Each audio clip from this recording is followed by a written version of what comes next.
ഇത് മാസ് മോട്ടോഴ്സിന്നാണ്. Honda Shine CB ഷൈനാണ് വണ്ടി.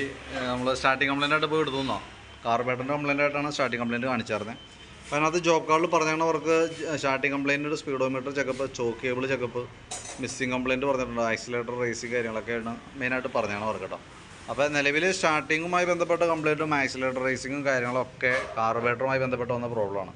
കാർബേറ്റർ അസംബ്ലി നമ്മൾ അഴിച്ച് ചെക്ക് ചെയ്യുന്ന സമയത്ത് ഫുള്ള് ഡാമേജ് ആയിരുന്നു, മൊത്തത്തിൽ പോയിട്ടുണ്ട്. ഉപയോഗിക്കാണ്ടിരുന്ന് ഡാമേജ് ആയതാണ് ഫുള്ള് പോയി.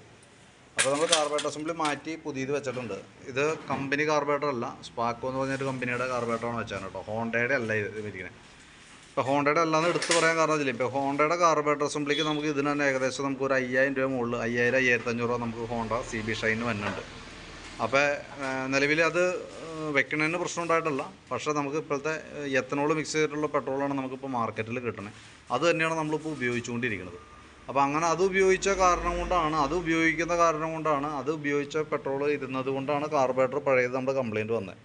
അപ്പോൾ സെയിം റിസ്ക് തന്നെയാണ് പുതിയ കാർബേറ്റർ വയ്ക്കുമ്പോഴും വരുന്നത്. അപ്പോൾ കാർബേറ്റർ അസംബ്ലി പുതിയത് വരുമ്പോഴത്തേക്കും 5500 കൊടുത്തിട്ട് കാർബേറ്റർ വെച്ചിട്ട് സെയിം റിസ്ക് തന്നെയാണ് നമുക്ക് വരാം.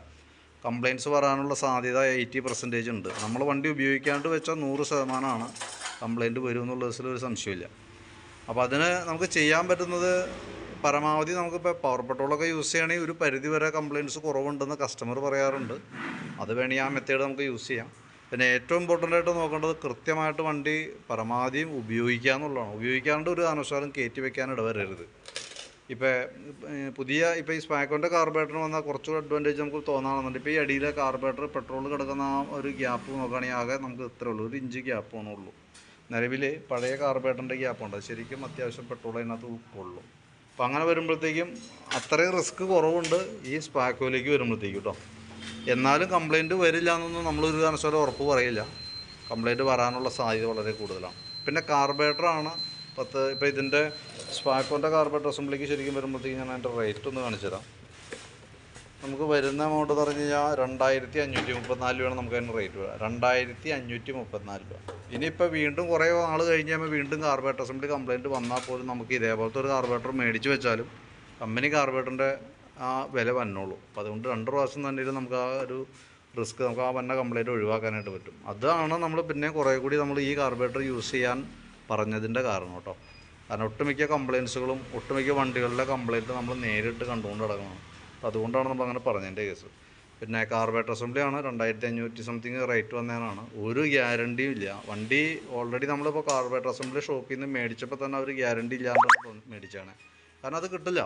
കാരണം അത്രയ്ക്കും അപ്പം തന്നെ ഊഹിച്ചാൽ നമുക്ക് മനസ്സിലാകും എത്രത്തോളം ഈ എത്തനോൾ മിക്സ് ചെയ്തിട്ടുള്ള പെട്രോൾ ഉപയോഗിക്കുന്നത് മൂലം കംപ്ലയിൻറ്റ് ഉണ്ടാവേണ്ടെന്നുള്ളത്. സാർ ഒറ്റ ഇത് നോക്കിക്കഴിഞ്ഞാൽ അറിയാം, കമ്പനി കാർബേറ്ററിന് പോലും വാറണ്ടി ഇല്ല.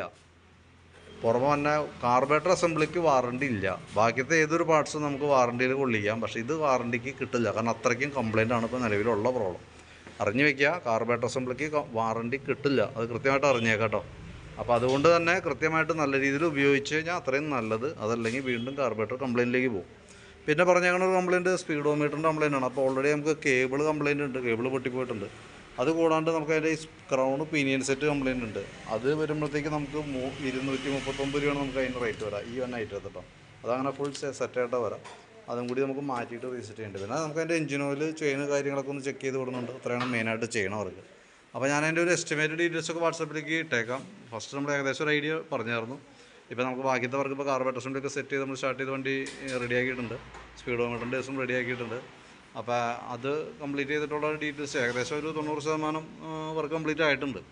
അപ്പോൾ ഞാൻ എൻ്റെ വർക്ക് നാളത്തേക്ക് കംപ്ലീറ്റ് ചെയ്ത് തരാം. ഫുള്ള് നമ്മൾ ടെസ്റ്റ് ഡ്രൈവ് കൂടി നടത്തിയിട്ട് നാളെ തരാം. അപ്പോൾ അതിൻ്റെ ഏകദേശം നമുക്കൊരു പ്രതീക്ഷിക്കാവുന്ന ഒരു എസ്റ്റിമേറ്റ് ഞാൻ വാട്സാപ്പിൽ ഇട്ടേക്കാം കേട്ടോ. വർക്ക് കംപ്ലീറ്റ് ആയി കഴിയുമ്പോൾ കോൺടാക്ട് ചെയ്തോളാം. ഓക്കെ.